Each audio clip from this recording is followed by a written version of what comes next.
1097 పాయింట్లకు పడిపోయిన సెన్సెక్స్. ఇన్వెస్టర్లకు 3,00,000 కోట్లయితే లాస్.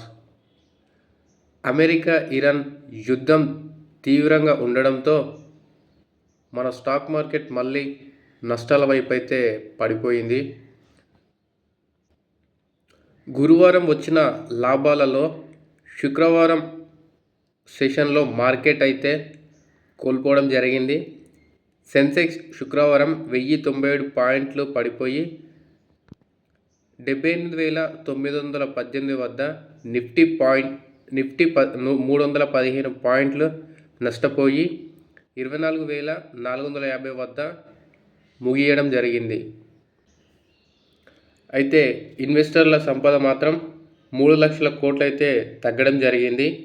ఈ వారం మొత్తంలో సెన్సెక్స్ 3.5% నష్టపోగా ఇన్వెస్టర్లు దాదాపు 14,00,000 కోట్లయితే కోల్పోవడం జరిగింది. మిడిల్ ఈస్ట్ ఉద్రిక్తత, హార్మోజ్ జలసంధి మూతపడడం, ఆయిల్ ధరలైతే ఎక్కువగా పెరిగిపోవడంతో ఇండియన్ మార్కెట్ అయితే బలహీనంగా ట్రేడ్ అవుతుంది. సెన్సెక్స్లో Eternal, ICICI Bank, Axis Bank, UltraTech Cement, HDFC Bank వీటి షేర్లు శుక్రవారం 2-3% వరకు నష్టపోవడం జరిగింది. మరోవైపు Bharat Electronics, Reliance, Sun Pharma Industries పేర్లు ఎక్కువగా లాభపడ్డాయి. ఇండెక్స్ హెవీ వెయిట్ అయిన రిలయన్స్ షేర్లో 1.27% పెరగడంతో నిఫ్టీ, సెన్సెక్స్ పతనం కొంత తగ్గింది. ఐటీ షేర్లు కూడా పాజిటివ్గానే కదలడం జరిగింది. హెచ్సిఎల్ టెక్, ఇన్ఫోసిస్, విప్రోటెక్, మహీంద్రా షేర్లు లాభాలతో ముగియడం జరిగింది. ఐటీ మినహా మిగిలిన సెక్టోరల్ ఇండెక్స్లు రెడ్లో ముగిశాయి. అమెరికా ఇరాన్ యుద్ధం జరుగుతున్నప్పటి నుంచి ఈ క్రూడ్ ఆయిల్స్ ధరలైతే భారీగా పెరుగుతున్నాయి. ఫిబ్రవరి 28కి ముందు బ్రెంట్ క్రూడ్ రేటు బ్యారెట్కు $75-75 దగ్గర ఉండగా శుక్రవారం ఇది మాత్రం $91 చేరడం జరిగింది. దాదాపు 21% పెరిగి 20 నెలల గరిష్టాన్ని అయితే తాకింది. మరోవైపు ఇరాన్ అమెరికా యుద్ధం ఇంకా ఎంతకాలం కొనసాగుతుందో ఎవరికీ అయితే క్లారిటీగా అయితే తెలియదు. యుద్ధానికి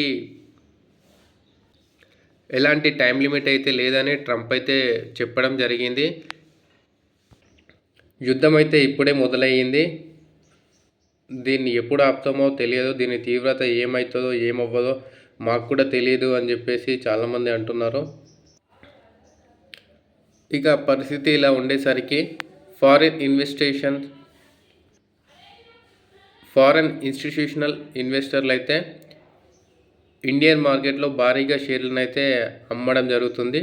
గురువారం నికరంగా దాదాపు 86,000 కోట్ల షేర్లను అమ్మారు. అయితే ఈ నెలలో ఇప్పటి వరకు 21,436 కోట్లను మార్కెట్ నుంచి విత్డ్రా చేసుకోవడం జరిగింది. అమెరికా బాండ్ ఈల్డ్లు పెరగడం కూడా ఎఫ్ఐఐలు వెళ్ళిపోవడానికి ఒక కారణం. ఫలితంగా డాలర్తో రూపాయి విలువ రోజుకి పడుతోంది. శుక్రవారం 18 పైసలు తగ్గి 91.82 దగ్గర సెటిల్ అయిపోయింది. పెట్రోల్ ధరల మంట తప్పదు. చమురు బిల్లు 2.30 లక్షల కోట్లకైతే జంప్ అయిపోయింది.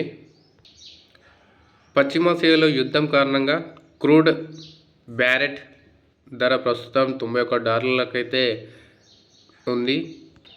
యుద్ధం ఎప్పుడైతే మొదలైందో అప్పటి నుంచి ధరలు 21% అయితే పెరిగాయి. సరఫరాలో అయితే ఆటంకాలు ఏర్పడి ధరలు $100 పైగా చేరుతాయన్నది ఎనలిస్టుల అంచనా వేస్తున్నారు. ఇదే జరిగితే మన దేశానికి తిప్పలైతే తప్పవు. ఎకానమీ తీవ్రంగా దెబ్బతింటుంది. ధరలు ఆకాశాన్ని అయితే అంటుకుంటాయి. జనం కొనుగోలు శక్తి తగ్గుతుంది. చమురు ధరలు మంట సామాన్యుడి జేబుకైతే చిల్లు అయితే పెడుతుంది. యుద్ధం వల్ల హార్ముజ్ జలసంధి నుంచి సుమారు 15 మిలియన్ బ్యారెళ్ల చమురు సరఫరా ఆగే ప్రమాదం అయితే ఉంది. మన భారత్ చమురు అవసరాల్లో 85% కంటే ఎక్కువగా దిగుమతుల ద్వారానే పొందుతుంది. దీని వలన అంతర్జాతీయ మార్కెట్ ధరలో $100 చేరితే దేశ ఆర్థిక వ్యవస్థపై ప్రతికూల ప్రభావం అయితే పడడం జరుగుతుంది. దిగుమతి బిల్లులు భారీగా అయితే పెరుగుతాయి.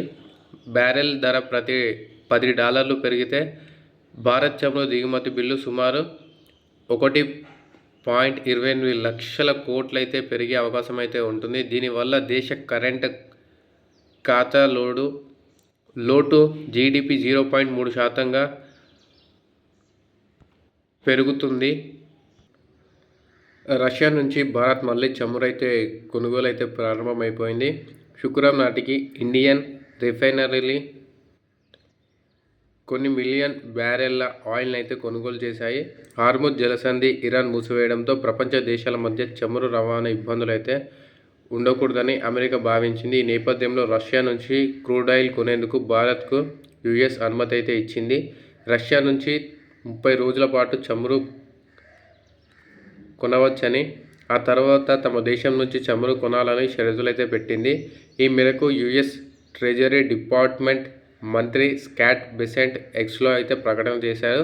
అమెరికాకు భారత్ కీలక భాగస్వామి. హార్ముజ్ జలసంధి మూసివేత నేపథ్యంలో 30 రోజుల వరకు మాత్రమే రష్యా నుంచి అయితే చమురు కొనుక్కునేందుకు ఇండియన్ రిఫైనరీలకు పర్మిషన్ ఇస్తున్నాం. ఆ తర్వాత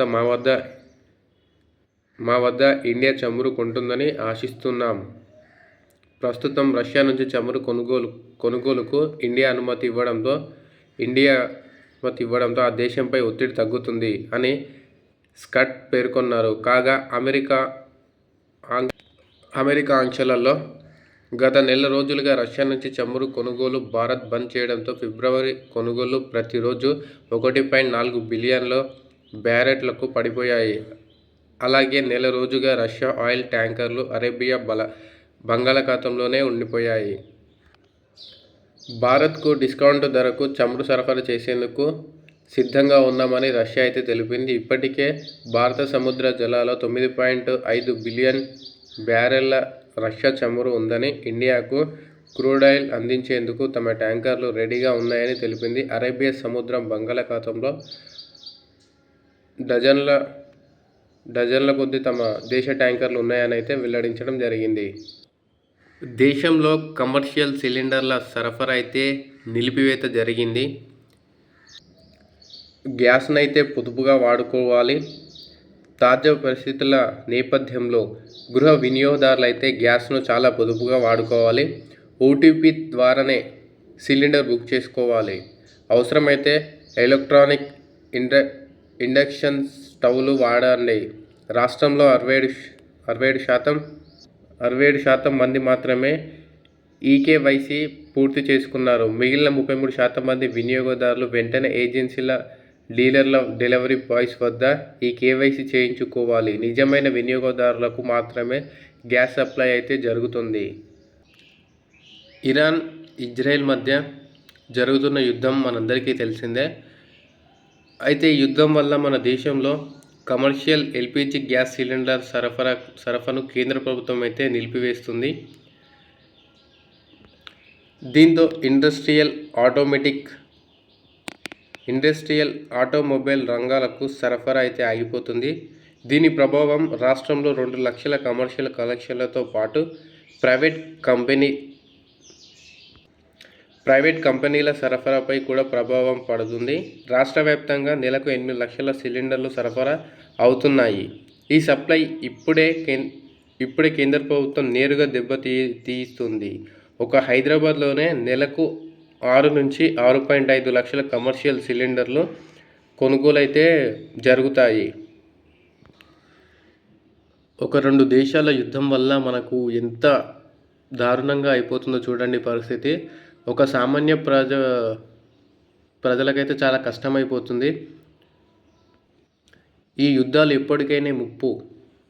ఈ యుద్ధాల వల్ల కొన్ని దేశాలకైతే తీవ్ర ప్రభావం అయితే చూపుతుంది. కాబట్టి ఈ యుద్ధాలను శాంతియుతంగా మాట్లాడుకొని యుద్ధాలు లేకుండా ఉంటే బాగుంటుంది.